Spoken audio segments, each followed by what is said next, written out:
자, 이번 챕터에서는 입출력 처리를 알아볼 텐데 지금까지 배워 오셨던 거를 활용하는 단계다 이렇게 생각하시면 훨씬 좋으실 것 같아요. 뭔가 새로 배운다라는 느낌보다는 기존에 있는 거. 지금까지 배우셨던 컬렉션 그리고 한 단계 더 나가서 스트림 이렇게 됐거든요. 그 스트림을 활용하는 가장 큰 영역 중에 하나가 파일 또는 네트워크 이런 데서 들어오는 데이터들을 일괄 처리하는 쪽에서 많이 사용을 하게 돼요. 그런 예를 살펴본다. 그러면서 그걸 좀 더 효과적으로 처리하기 위해서 몇 가지 기능들이 있을 것이고요. 그리고 데이터를 어떻게 끊어서 볼 것인지도 중요하겠죠. 그런 거에 대한 이야기도 좀 살펴보도록 하겠습니다. 자, 스트림의 개념은 앞에서 말씀을 드렸어요. 연속된 데이터 그리고 그걸 단방향으로 우리가 어떤 식으로 처리하겠다는 거예요. 추상화라는 표현을 했는데 어쨌든 데이터화 시켰고 객체화 시켰으니까. 그리고 데이터 소스에 상관없이 적용할 수 있도록 일반화 시켜놨다. 즉 네트워크에서 들어오든 파일로 들어오든 뭐 어떤 형태의 데이터든 그것을 사용할 수 있게 관리할 수 있게 일반화 시켜놨다 이렇게 생각하시면 될 것 같아요. 그래서 예를 보여주는 거죠. 키보드나 모니터 입출력. 모니터에서 입력이 요즘 터치가 있어서 프로그램의 외부 장치나 파일의 입출력 등 이런 것도 있고요. 그리고 네트워크. 외부 장치 그럼 USB 같은 거 생각하셔도 좋을 것 같고요. 네트워크나 통신 뭐 이런 것들. 그리고 우리가 봤던 겁니다. 스트림은 그 각각의 데이터들을 하나씩 순회한다라고 표현했는데 그냥 스트림이 쭉 들어온다. 컨베이어 벨트로 쭉 들어오면서 일괄 처리한다는 느낌. 그런 식으로 얘기하고 람다식 형태로 해서 처리하는 거 앞에서 보셨습니다. 그런 식으로 할 수 있게 되어 있다라고 생각을 하시면 될 것 같아요. 자, 입출력 스트림 특징 얘기를 하고 있는데 이 부분은 앞에서 보신 거예요. 선입선출 구조로 흘러간다라는 거고 파일 스트림을 제외하고는 모든 스트림은 단방향이다 라고 얘기하는 건 들어오거나 나가거나 내 파일은 읽고 쓰고가 다 된다는 의미로 생각하시면 될 것 같고요. 입출력 스트림 당연히 객체일 거고요. 그리고 파이프라인 형태로 구성된다. 이거 스트림 할 때 뭐뭐점 메소드하고 그거에 또 리턴 받은 스트림을 다시 처리하고 또 처리하고 이런 형태를 보셨죠. 여기서는 그 처리를 좀 더 효율적으로 클래스가 클래스를 감싸고 클래스가 클래스를 감싸는 형태로 처리하는 형태를 보여줘요.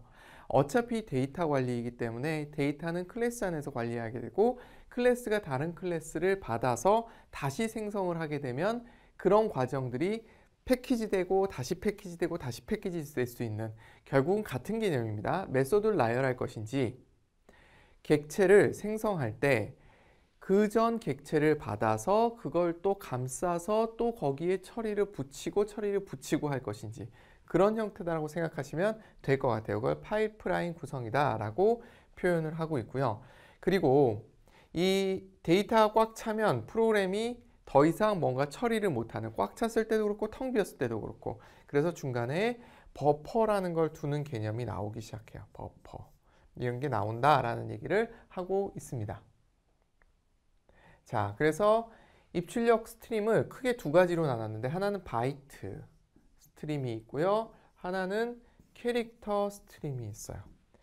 자, 우리는 바이트라는 프리미티브 타입, 기초 타입을 봤고요. 캐릭터라는 역시 프리미티브 타입을 봤어요. C 언어에 너무 익숙하신 분들은 캐릭터가 한 바이트이지만 자바에선 캐릭터는 2바이트죠. 이유는 뭐였죠? 다양한 문자를 효과적으로 처리할 수 있는 그런 형태를 만들기 위해서 2바이트 처리예요. 이 바이트 처리는 당연히 한 바이트씩 처리한다는 뜻이겠죠. 그래서 이걸 분리시켜 놨다고 생각하시면 돼요.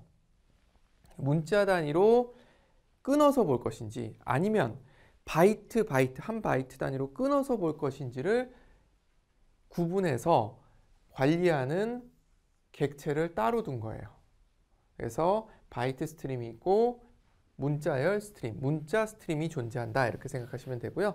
이 바이트 스트림은 크게 요 뒤에 스트림을 붙여놨고요. 이쪽은 리더, 라이터 이런 식으로 붙여서 구분을 해놨습니다. 그러니까 여러분들이 보실 때 리더나 라이터가 붙어 있으면 문자 단위, 즉 2바이트 단위를 처리하는 걸 기본으로 한다고 생각하시면 되고 그냥 일반적인 스트림들은 바이트 단위로 처리한다라고 생각하시면 될 것 같아요. 그런 식으로 뭐 배열이 있겠죠, 안에. 이 배열이 있다라고 생각하시면 될 것 같습니다. 자, 입출력 스트림 사용하는 거 지금 쭉 이렇게 돼 있죠. 어떤 파일, 이거 뭐 네트워크에서 들어온 데이터도 관계없어요. 그걸 통해서 인풋 스트림의 자식 클래스로 패키지를 해주고 얘를 다시 다른 자식 클래스에 패키지 해주고 다시 패키지 해주고 반대로도 이런 식으로 패키지해서 파일로 나가는 이런 형태로 만들어져 있다. 메소드가 쭉 호출되는 대신에 뭘로 했다고요? 클래스가 클래스를 감싸는 형태로 되어 있다. 어느 게 더 객체 지향에 가까울까요? 이쪽이 객체 지향에 훨씬 더 가까운 모양일 거예요. 자, 이 느낌을 좀 가지시면서 가면 될 것 같아요. 자, 바이트 스트림부터 한번 살펴보도록 할게요. 기본적으로 바이트 단위의 이진 데이터를 다룬다 라고 되어 있어요.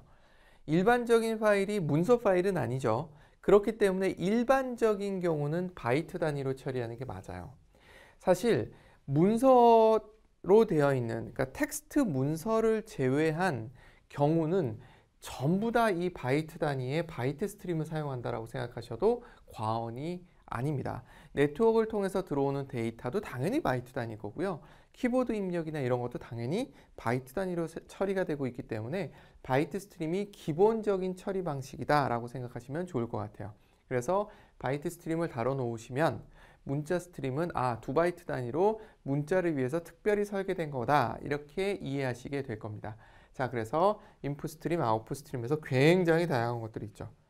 오브젝트를 단위로 하는 것도 있고 여기도 스트링 단위로 처리해 주는 것도 있고 이런 다양한 것들이 있다는 걸 보실 수 있으세요. 그리고 필터, 뭔가 필터를 거쳤다는 뜻이겠죠? 그래서 처리해 주는 또 방식들이 있습니다.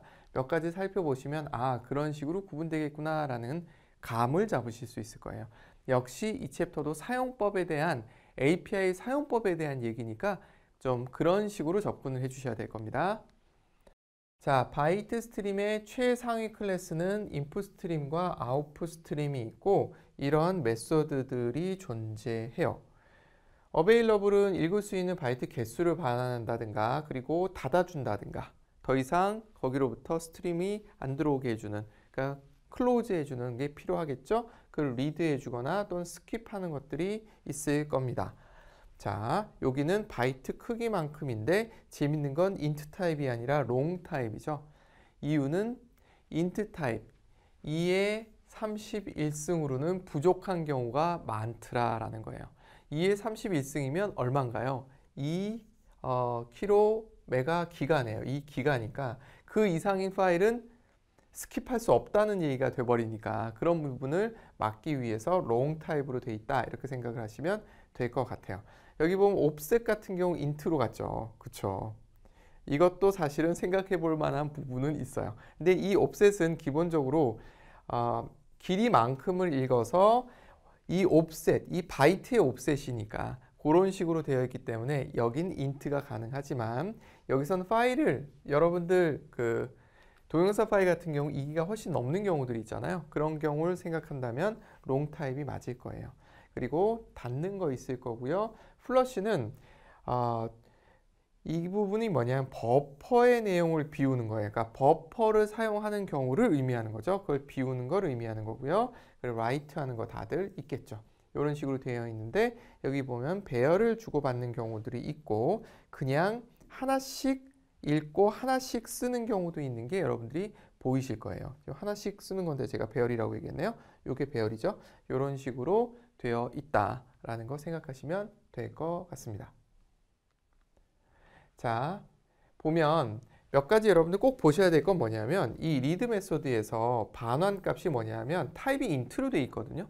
하지만 0에서 255까지 값이에요. 이 아스키 코드라는 표현은 조금 문제가 있습니다. 왜냐하면 아스키 코드는 0에서 127까지가 기본 아스키 코드거든요. 뭐 확장형 아스키 코드가 있긴 있습니다만 그렇게 생각하지 마시고요. 그냥 0에서 255까지 바이트는 8비트니까 당연히 0에서 0xFF까지니까 이걸 10진수로 바꾸면 0에서 255까지인 거죠. 여기까지의 값이 들어온다라고 생각을 하시면 되고요. 대신에 더 이상 읽어드릴 데이터가 없는 경우에는 -1을 반환하는 형태가 되어 있다라고 되어 있어요. 그런데 타입은 리턴 타입은 int니까 요건 좀 주의해서 보시면 될 것 같아요. 그리고 메서드 이 write 메서드에서도 배열일 때는 바이트 배열을 주지만 배열이 아닐 때는 int 타입으로 주는 형태로 돼 있어요. 대신에 주의사항은 역시 마찬가지로 write 할 때 바이트 단위로 들어가기 때문에 이 값 이상이 주어지게 되면 어떻게 될까요? 그렇겠죠. 문제가 되겠죠. 자, 주의사항 이걸 보셔야 돼요. 얘 지금 제가 얘기할 때 음수, 양수 구분 안 했어요. 그냥 0에서 FF까지라고 얘기했고 0에서 255까지라고 표현을 했어요. 자, 이 안에는 분명히 양수, 음수가 구분되어 있겠지만 여기서 바이트 단위로 읽고 쓸 때는 그건 고민 안 하거든요.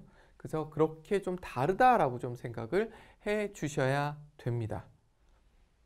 자, 그리고 대부분의 운영체제나 JVM은 표준 출력 장치를 효율적으로 관리하기 위해서 버퍼를 디폴트로 사용하고 있다는 건 좀 생각을 해주셨으면 좋겠어요. 표준 입출력 장치라 하면 키보드와 모니터겠죠. 기본적으로 그렇겠죠. 예전엔 프린터였던 적도 있다고 합니다. 버퍼드 스트림이 아닌 시스템 아웃, 요건 좀 이따 설명드릴게요. 얘도 표준 출력이어서 버퍼를 사용하고 있다라고 되어 있어요. 시스템 아웃을 사용해 출력할 때도 버퍼를 사용하고 있기 때문에 플러시를 사용해서 역시 비울 수 있다라는 얘기를 해주고 있습니다. 자, 버퍼 얘기했고요. 그리고 바이트의 배열, 그리고 int 타입으로 주고받는다. 이 얘기를 정리해서 보여주고 있습니다. 그리고 주의사항 요거 말씀드렸어요.